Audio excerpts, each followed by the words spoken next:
Welcome to Crossroads Consulting, XR Insights. I'm Billy Rhodes. This is Jeff Rhodes. This is where we help companies outsource, grow, and protect their assets. Today we have a special guest with us, John Williams, here in Venice, Florida. I've known John a pretty long time, and John's got a real unique story for us, at least. We've been on the private equity side where we've been talking to a lot of private equity folks.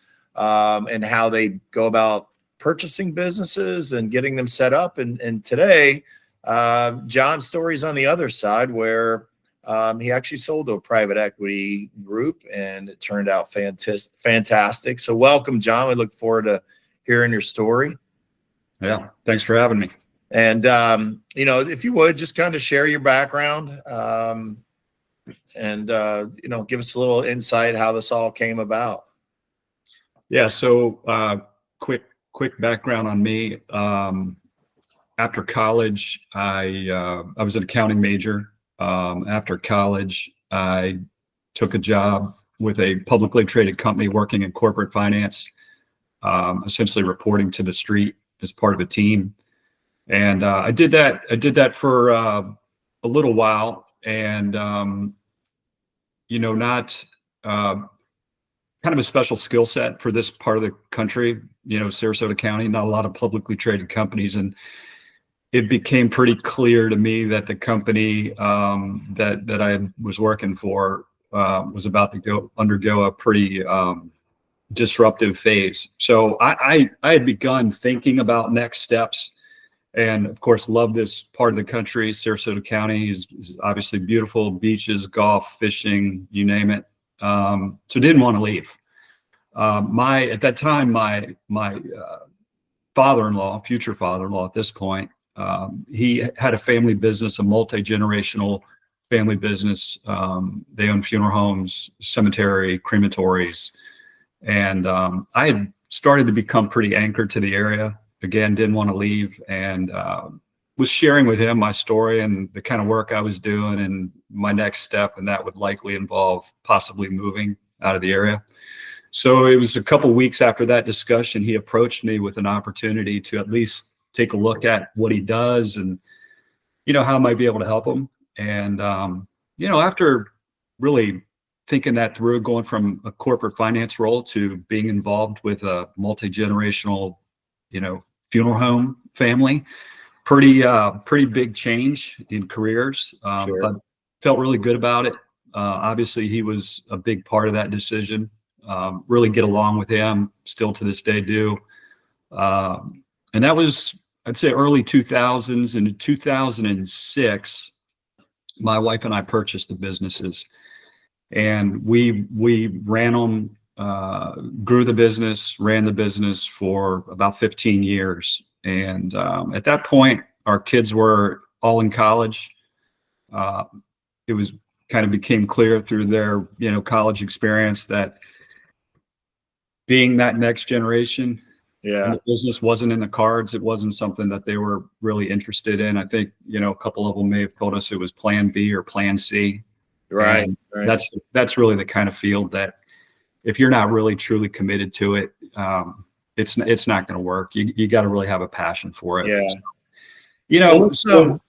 Go ahead. Let's go back just a little bit, because, that is kind of an interesting transition from what you did when you looked at the business, and we're very familiar with it, being, born and raised here ourselves. We know the company and that, but what intrigued you about it, and what were some of the things that you did to continue the growth and success of the program or the company?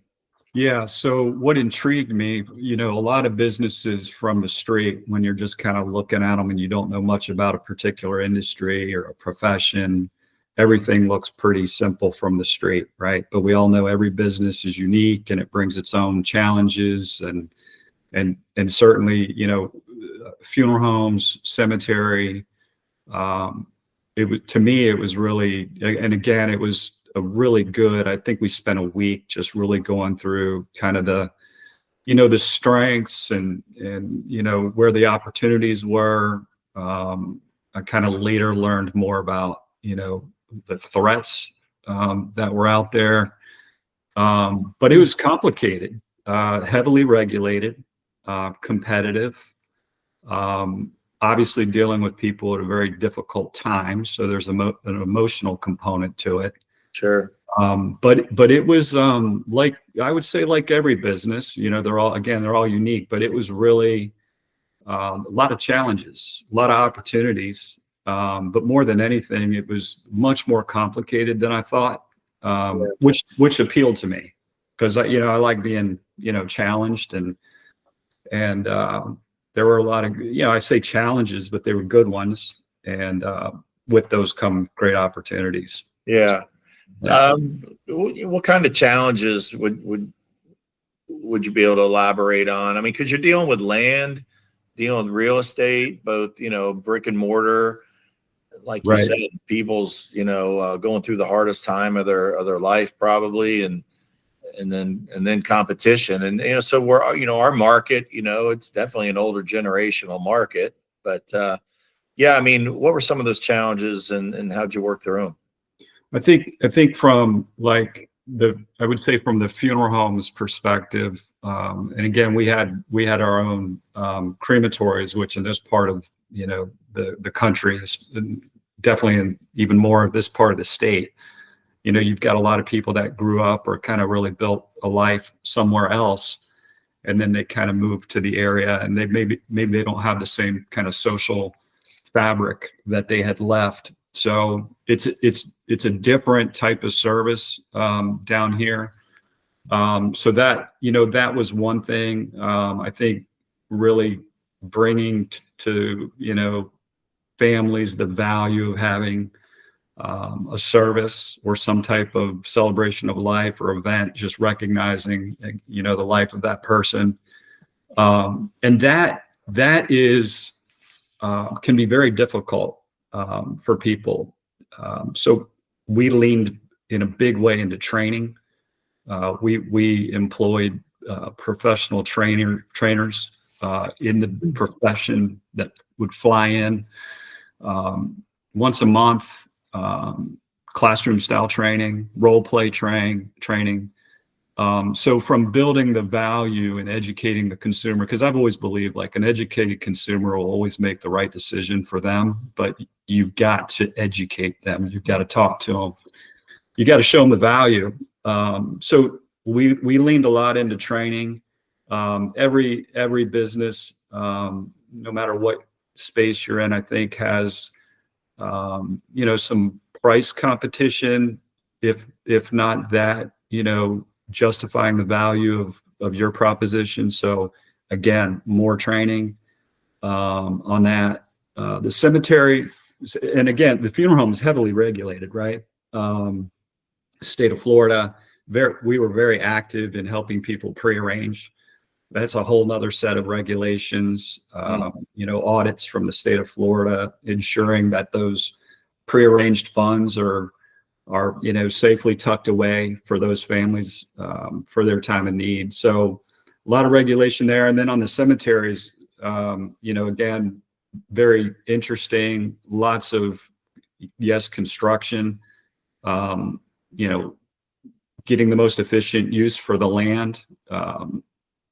Nowadays, there's so many options in cemeteries, and again, kind of meeting the consumer where they're at in what they want, what their, generations before them and their family may have wanted. It looked very different than what it does today. And there's options for families, when they choose cremation, there's options out there that don't even involve a cemetery. So, like maybe scattering in the Gulf. Again, education, land development. So then you start getting into, especially when you build like vertical structures like mausoleums or columbariums. So, that's when you start kind of getting into the finances and the math of it, and keeping the velocity of your assets and your inventory, not overbuilding, but right sizing it. And then once you kind of land on what it is you want to do and build, and then again, more and more regulations on how that's done. Right. And a lot of our projects involve pre-construction trust funds, which is fairly unique to the industry here in Florida. So again, more state oversight. And anytime you do in Sarasota County, anytime you put, you develop land, you've got the county, you've got Southwest Florida Water Management District, you've just got a lot there, a lot to navigate. Yeah. So, kind of goes back to one of the first things I said during our call was the complexity of getting things done and getting things done well, was appealing. So I feel like we did our team did a great job. Yeah. Across the board. Well, I saw where DeSantis appointed you on a board as well for That's right. the state of Florida. Yeah. So. Just happy to do that.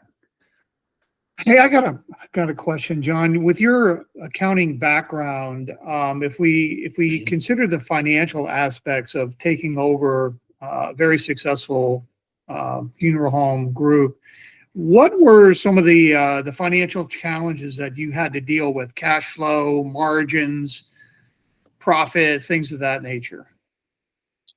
Yeah, well, I think everybody that buys a business, there's certainly some sleepless nights early, right? You're signing up for a big financial obligation. So I would say if you're not a little anxious about that, you're maybe not in the right headspace. Yes, the early years, I would say, again, successful business. When we bought it, never took a step backwards. We were fortunate to be able to continue to grow the business. And especially, I would say the last 5 years, just really, it was rapid growth. But the financial challenges, I would say that the biggest thing, and this was so true in our profession, and I think it's true in a lot, is avoiding at all costs any attempt by the consumer to commoditize your offering. Cremation in many ways in Florida, and there's other parts of the country too, usually coastal type communities or towns. There's and again, in Sarasota County, if you think about mission, although we had great name recognition with our business, true. There's new people moving in every day. So they don't know you, they may not know the relationships you've had with the community. So you've really got to work through, I think, offerings, training, getting your team in a position to where they can, eloquently, explain the value and, and justify, the fees that you charge. So that more than anything, I think for us, led to our success was avoiding at all costs the trap of being commoditized, because there are a lot of providers of, and I'll say especially cremation services, there are a lot of providers that compete on price. And there's no question that no matter what service or product you're offering, there's a part of the population that is their primary, decision, or that's the primary factor that'll influence their decision. You just have to concede that part of the market's there, and you're not going to move that. But we worked really hard to appeal to people that wanted value, and wanted a full experience. Did you use any debt facilities at all, or were you guys pretty self-sufficient with internal cash? We were, I would say internal cash. I mean, we had a little bit of, from the outset, we did have some debt. But I would say after the first 5 years, we would fund any major, construction or initiative through the available cash flow of the business. Okay. And you mentioned the last 5 years, the growth was really substantial. Is that just simply because of the growth of the population in this area, or were there other factors? It was, so we were able to track, countywide activity in our field. So I think it was a combination of things. One was we were grabbing market share. So, and we have, by virtue of the profession, there's certain things that, county and statewide, there's information you can get to where you can see kind of what everybody else in your field is doing. So we were able to definitely confirm, gains in market share. Population growth, definitely another factor. And one of the big things that we really, again, kind of leaned into, I think better than anybody in the region, and I would say even beyond the county, was really kind of developed a really robust pre-arrangement program where we were really intentional. It really had a separate team that worked that in educating consumers on their options to, go ahead and make those arrangements in advance. So, and that's kind of if you think about a flywheel, right? When you start pushing that, you put your shoulder into it day one, it's hardly moving, but the more persistent, the more time you put at it, it starts spinning pretty quick. So. Yeah. What would you say your market share was? I mean, that had to be, I mean, there's a lot of competition here. So, Yep. How did you continually gain that market share? Yeah, so it obviously all started with a great brand. The family had built an incredible legacy. So that part, I will say, when we stepped in, we had the reputation. But there was a number of things that we were able to do to really differentiate ourselves. And a lot of it, is really kind of taking care of the people, if you think of like hospice, nurses and, people involved in hospice. And that's just one example, but I would say law enforcement, I'd put them in there too, is really working to solve problems for them, and being a good resource for them. I think that, a lot of times that goodwill, just kind of resulted in a lot of referrals, or, maybe suggestions, from them. So, at the end, and we even tracked kind of our market share by service type. But when you kind of added it all together, we were close to 50% market share. And, so if you go back and think, there's, we'll call it 25% of the market that is just pure price seeking. They're just seeking that lowest price. So you can already kind of forgive that. So, I think, from the market that we were really appealing to, we were, almost 2/3 of the type of family that we wanted to work with. So now, did other funeral homes have cemeteries and property like you? Do they all have that, or? Well, and that was one of our advantages, is that we had that. So we literally, so the quick answer is no. Not in Sarasota County. There are operators around the state that kind of had a similar setup to us, but no question, that was a big advantage, is that we were really, operating in every phase of the profession. So, that's, kind of a 1 + 1 is, 3. When you've got those synergies and the ability to kind of cross refer from, one business to another business. Sure. What kind of marketing budget did you have? How, on a percentage basis, and did you commit more to marketing during that period of rapid growth? How did that all come together? I would say we never had a fixed number. We never tied, we never committed to a percentage of revenue, an advertising budget. We had, I would say 15 years ago, we hired a firm, a marketing and advertising firm, to do a market research. We were contemplating the construction of another facility in another part of the county. And we had them do market research. And this firm, also, they partnered with a group that does a lot of, at that time anyway, did a lot of polling for politicians. So in that polling, I think it's become less reliable lately.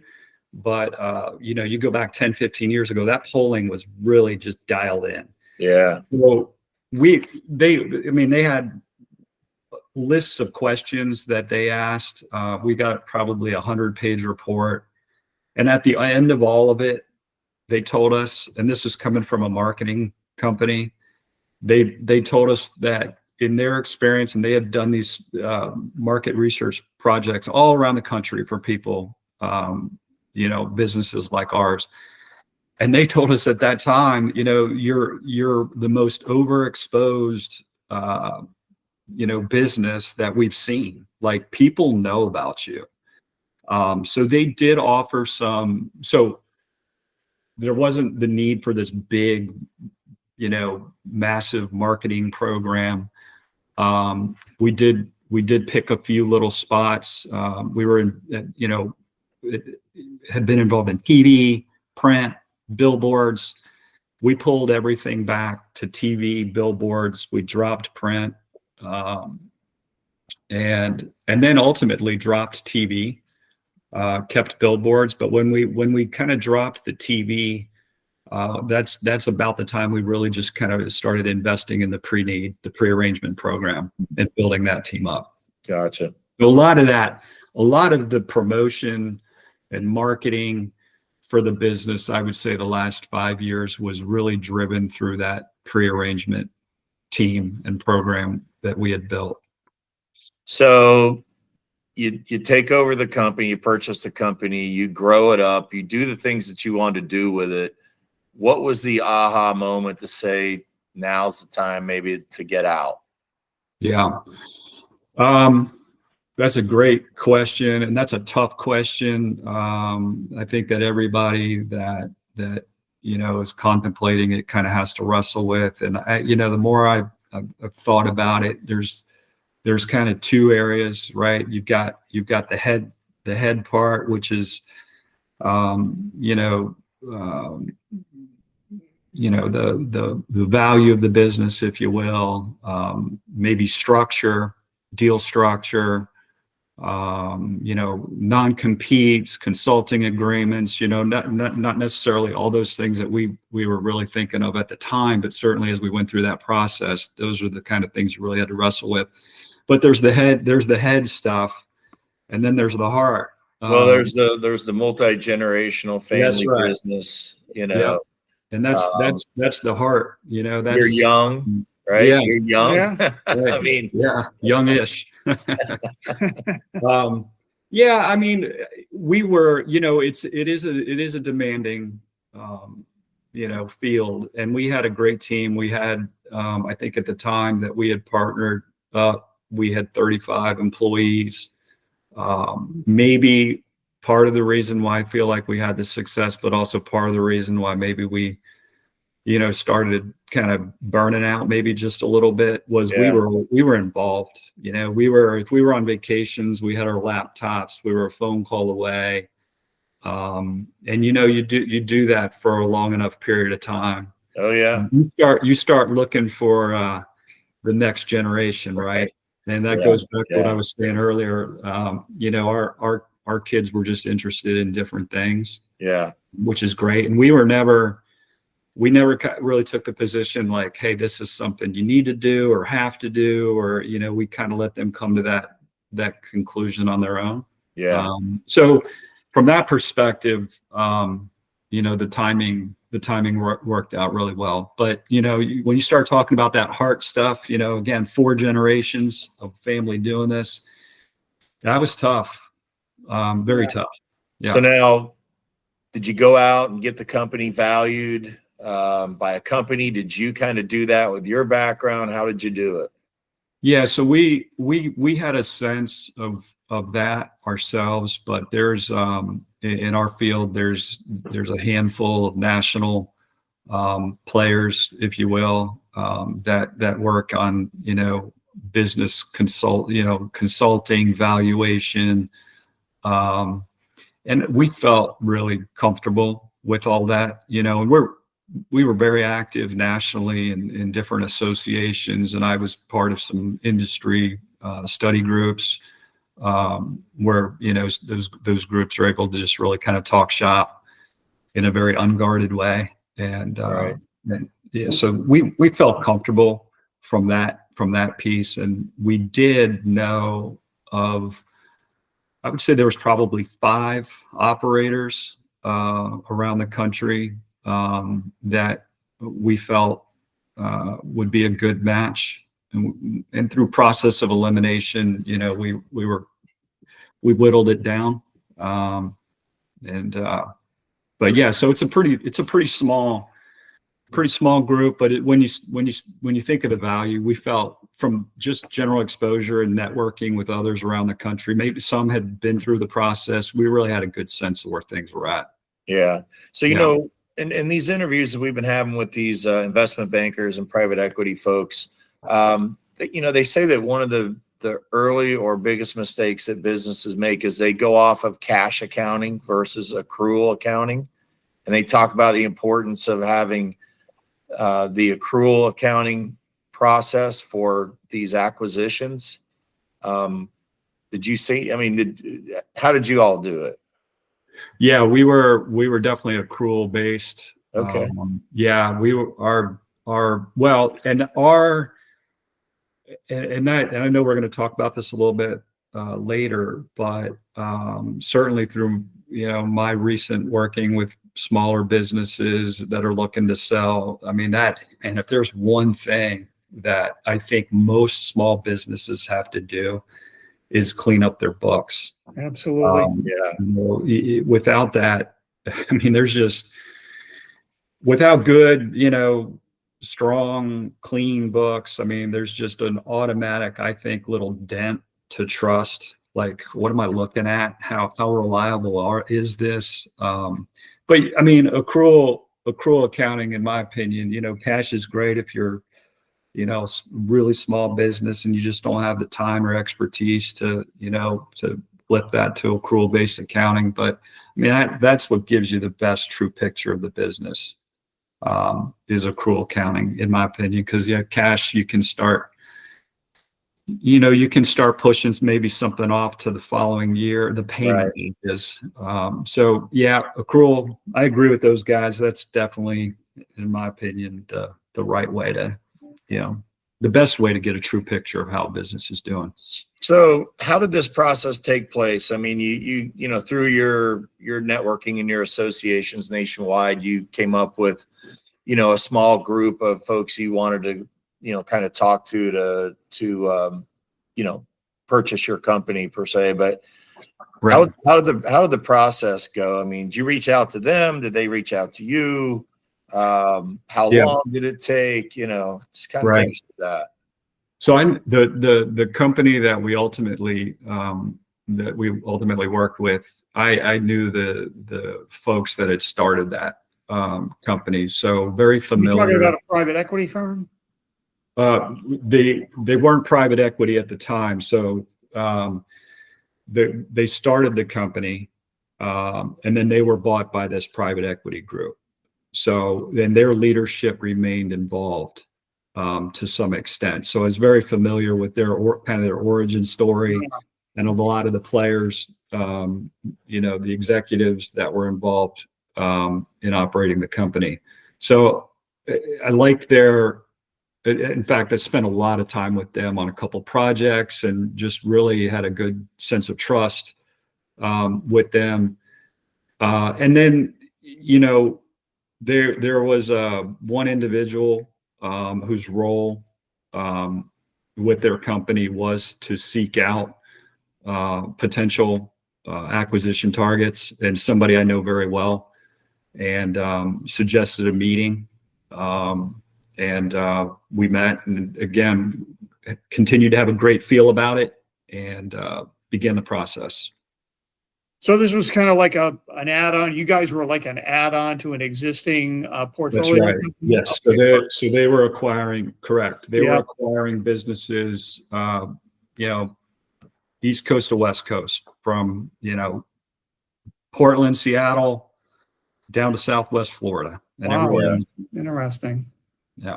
So the valuation side of it, did that turn out to be some heavy negotiations, or were you rather satisfied with the initial multiple based on earnings and EBITDA and all of that stuff? Yeah. So we were, I would say, we kind of had our own sense of where we wanted to be, and it was very competitive with that. What I neglected to say earlier was, I think it was a year before that I had gone to a kind of a national meeting, informal meeting, where this topic of conversation was central. So you were really able to understand where the multiples were at with all these various, acquisition companies. So really got to kind of see under the hood on how all that was done. So, that was probably the last bit of really good information to have before we started. So we, again, kind of working internally, we kind of had our number, and they, made the first pass. And there was definitely some, I would definitely say there was some negotiating on other elements, which, I think sometimes people might get, price is obviously, the value of the business is obviously very important, but there's a lot of other considerations too, deal structure didn't apply in our case, but I know in a lot of business acquisitions, maybe there's an earnout,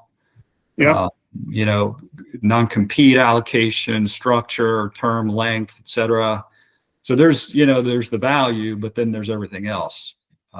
So it was a good, healthy, I think a really good, respectful process. Give a little here, you get a little more there, but we were pretty close from the I'm jump. curious to know, you guys had a really well-established brand. Did the brand and the goodwill was there a value assigned to the goodwill and the brand of the business? Yes. Yeah. A lot. Oh, good. And that's, and I would say that's where, in this field, it's probably, man, just maybe, I'm not going to say more important than others, but I'm searching for an example where goodwill and brand, conveys to a larger degree. It was a big, big, big piece. Yeah. Wow. The barriers to entry are fairly high. When you think about, if you think about like a cost to duplicate, you look at something with a really good brand, a really good reputation, especially one that's been around for decades, and you think, well, what would it take to duplicate that? Even if you were just talking hard assets and getting an assembled workforce, that by itself is very costly. But then on top of it, if you've got a really good name brand and it's functioning well, it's comparative to, I think, some other industries, I think it's very hard to get a lot of momentum out of the gate. It takes time. So yes, when you have that strong brand in place, that's very, very appealing, to an acquirer. And it's why you see when they acquire businesses like ours, they're not going to change the name. Right. They're going to keep that name. That's very, very important. So did you even think about the private market, selling to an individual, or, because of this group you're in, you just had this opportunity? And does it bring, larger multiples by doing it that way? I certainly think that that's possible. I do think the financial aspect of it might be challenging for an individual. Not saying it couldn't happen, but Right. I think that pool is very shallow. Does that affect multiples? Obviously, there's a lot of things that go into multiples. At that time, I think interest rates were fairly low. So Yeah. obviously that's a positive impact on multiples. But, I will say that, and I can only say this with hindsight, is the process of transitioning a business. I was incredibly impressed with their process, and their team. You're talking everything from IT, and everybody's getting new IBM laptops and system switchovers, and you want to make sure your team is really happy. That was a huge consideration for us, was making sure that our employees, our team, that they were all going to have a job, number one, and competitive and or better than the comp plans they were getting. And I think we achieved that. But when you start thinking about all of the things that go into a transition like that, it's really hard for me to imagine an individual or a small group of individuals doing that as well as the group that we work with. I mean, they were built very well to bring our organization into theirs. Gotcha. They had their processes down. Yeah. And it was, I mean, they had it down. Yeah. It's pretty impressive. Yeah. All right. So how does this work? How does the secrecy, confidentiality work with, staff? Right. Yeah. And then how does the announcement work? Yeah. So that goes back to the heart stuff, right? Like on paper, this is how it works, and this is pretty straightforward, but obviously, and I tell this to people that I work with in the business brokerage, is confidentiality is paramount.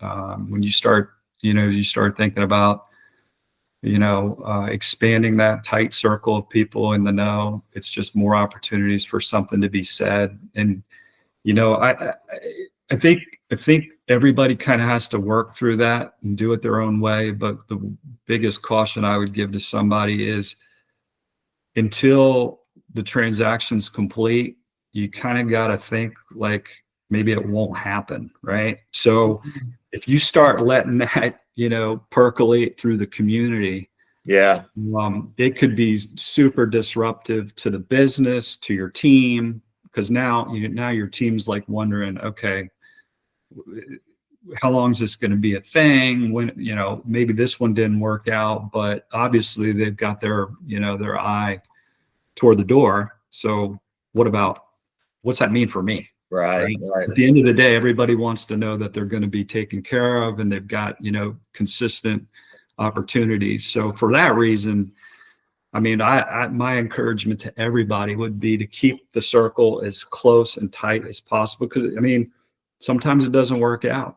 Yeah. And whether that, no matter whose fault it is, but, perhaps it's the seller that says, ultimately, at the end of the day, there's one negotiating point I just can't give up on. And you walk away. So can you imagine walking away, having told a bunch of people that this is in the works? Yeah. In my opinion, that's no good. Yeah. All right. So, the sale is complete. You've taken some time. You're trying to figure out what your next step was, because, as I mentioned, you're youngish. So, you wouldn't, I mean, I'm sure, just knowing you wouldn't want to be fully retired, and you'd want to be doing something. So what led you to the business broker side? Yeah. So I think, like, I really enjoyed our process. Number one, I'm good with financials and understanding, the value drivers of a business, trying to get, to the secret sauce that every business has that makes it tick and makes it unique. So I felt really comfortable with that part of it. And I just, I liked the process, and going through that, and just thought, I think that's kind of in my wheelhouse. I think I can help people. I think maybe I can help, pave some bumps in the road. And so that, and of course, the working here locally, that's really appealing. I had, some opportunities to do some things out of market. And, I want to be in this community. I want to be around this community, and I want to work with people in this community. So it kind of checked all those boxes. It also does, selfishly give me flexibility Sure. for Sure. schedule. So, kind of a sweet spot. So, but I've learned some things too. So you mentioned the secret sauce in a business. Without getting too deep in the weeds, what key things do you look for in a business, especially a business that is interested in being acquired?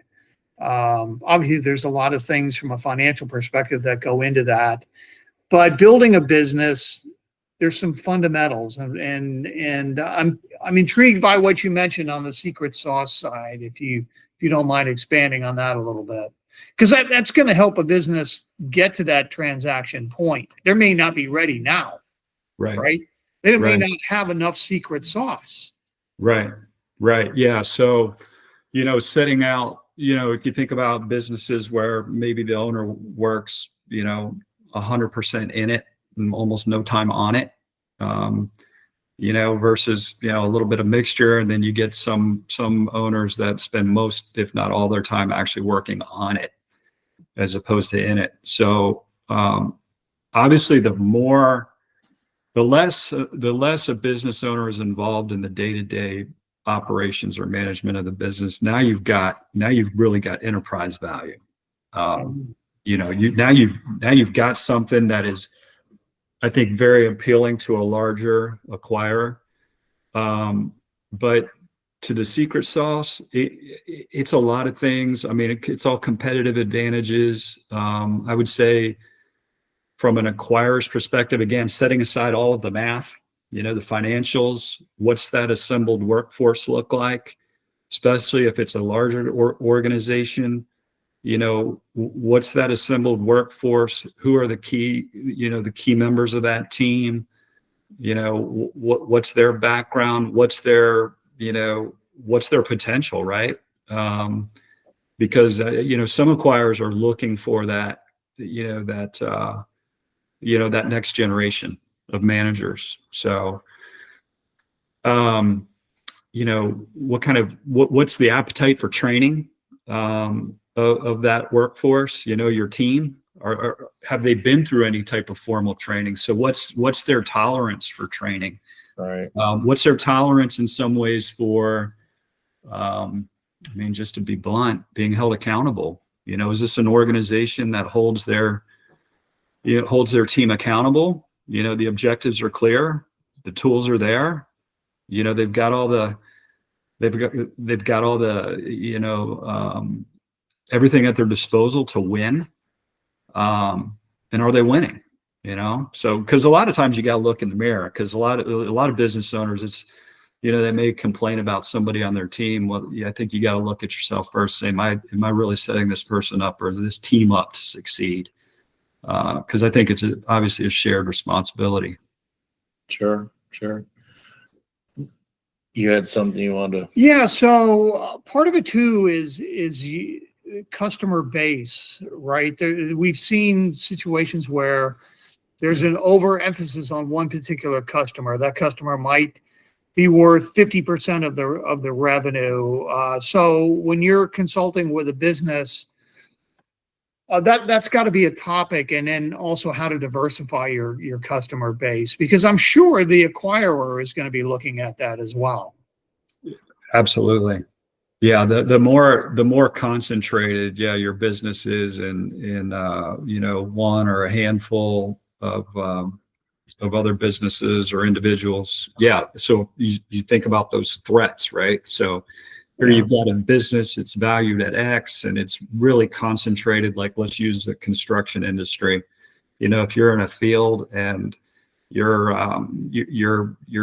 performing some type of, subcontracting service. And, all of my business comes from 3 home builders, and it's all new construction, right? Right. That can be, Right. that for an acquirer, and that it's not to say it's not a great business. But from an acquirer's perspective, especially if they're not in the market, but they're looking to get into the market, that would make them nervous. No question about it. Yeah, absolutely. Man, I mean, great information. Just to kind of final thoughts here, anything you mentioned that you want to mention about, with your brokerage business, or what's a good fit for you? What types of companies are you looking for? Yeah. So we're like kind of work a lot mostly with Main Street businesses. So what does that mean? We're largely agnostic when it comes to industry type. Work with, professionals, whether that be, CPA firms, engineering firms, some medical care, to HVAC, to, different trades, retail, restaurants, you name it. So we're agnostic when it comes to that. But when you think of deal size, like the size of a business, the first thing that I like to do is just have a really thorough conversation and find out why. I think wanting to know why someone is selling is really important. And then of course you always have to get into the financial component of it. But there's a lot. Some people have bought businesses before, some haven't. So you want to kind of figure out the level of experience. There's a lot of moving parts. But when you think about like the average type of business we're working with, you're looking, a value anywhere up to, I'd say, 15 million. Anything beyond that in value, and not saying you can, and it's not a hard rule, because it'd be possible for us to certainly work with a firm larger than that. But a lot of times you're gonna need, in my opinion, maybe some investment banking experience or a conversation with an investment banker. It's just a different animal for sure. Now, when you mentioned 15 million, that's gross revenue, or is that EBITDA? Like, that's business value. Okay. So, and there's a variety of ways you arrive at the value. Some businesses are, and you guys probably know this in talking with your private equity folks that you talk to. There's certain businesses that these private equity groups are really chasing or rolling up. Home services. Yeah. So, so the multiples can be a little different there. So it's all over the place in some ways. But our process is very data driven. So we want to look at the financial health of the business. We want to understand the business. Again, getting back to the secret sauce, what sets this business apart from the others? Like, think of it as if a acquirer is looking at your business, you've got to tell that story. And then so after that, after we look at the financials, we really understand their business, what makes it tick. Then we've got the ability to go out and look at the market. We can look at businesses nationwide, similar comp size businesses nationwide, but more specifically, we've got the ability to kind of look regionally and see where's the history, what's the history been. Maybe if there's activity going on today, we can get a sense of that. And obviously you want the best outcome for a seller. So you want to get that value pegged right. So we take our time on that. It's a very data-driven approach. And that's a tough conversation, right? Because again, when you think about, especially if you've built the business from scratch, you've got, going back to the head and the heart. Sometimes the heart thinks the business is worth more than a buyer does. So you've got to negotiate that. You want to be realistic, right? Especially if you're that person that's out there in the field most of the time working in the business, you definitely feel like it's worth a lot more. Right. Yeah. So that can be a tricky conversation, but At the end of the day, you just want to remind everybody that you're really after getting the value right. There's no incentive to suggest a lower value than what the market would demand. But at the same time, if somebody's just being maybe borderline unrealistic, you got to tell them. Yeah. There's no point in wasting, their time, your time. So I feel like just being, very thorough, upfront, honest, and at the end of the day, it's an opinion of value. So if you don't like it, there's others you can go, and that's happened. And I've seen that. I've seen that personally, where, we have an opinion and wasn't happy with that opinion, thought I was worth more. And, to this day, I saw the other day that this business is still being marketed for a price that unfortunately I think it'll sell. Unreasonable. Yeah. Yeah. So, well, if you want that price, here's what you need to do with your business. You need to grow your revenues by another 10 or 15% a year. And if you can't do that, then you got to look at yourself and say, hey, well, you know what? Maybe my value is a little bit on the high side, because if it's going to take 10, 15, 20% of additional revenue growth, is that realistic? Right. So, and that goes back to understanding why somebody's selling. Because if they're saying, I'm just physically, I can't do it anymore, or I'm just burned out. And then you drop that on them. It's like, well, hey, to get to that, that price or that value you really want, you need to ramp this thing up 15 or 20%. What's the likelihood of taking somebody that's kind of burnt out? And now it could happen, but understanding the motive behind why someone wants to sell is really important. Because then again, the buyer, they're looking at your business saying, well, if we do this, and we have the energy and we have the manpower, we can grow. Right. 15 to 20%. And I'm thinking the people that bought your funeral home business, they've got ideas on organic growth, maybe even acquisitions, moving into new markets. I'm sure did they give you some insight on what they want to do with the business after they bought it? No, as far as the long-term play, no, but I do know, short to mid-term. I mean, nobody, really projects, I don't think, beyond 10 years, it's kind of probably wasting time. But yeah, no, they're, last I know, looking for good opportunities that fit their model. And their model was in many ways built on communities like Sarasota, coastal, relatively affluent. Their approach was to be more involved in markets that had a higher cremation rate than others. So yeah, I think that, their path was to continue to be selective in who they work with. It's interesting. Well, John, we certainly appreciate the time and sharing your story with us. Much appreciated. This is John Williams with Hallmark Business Brokers, and you'll be able to view this video on our YouTube channel. And if you want to wrap it up there, bro. Yeah, I mean, this is what Crossroads Consulting is all about. We like to work with businesses that are startup. We help them along the lines by bringing experts like yourself, John, to the marketplace. We've done interviews with investment bankers, alternative finance guys, law firms. The idea here is to be a resource for businesses, but we also help businesses directly in their outsourcing needs, helping them grow, helping them control costs, and helping them protect business assets.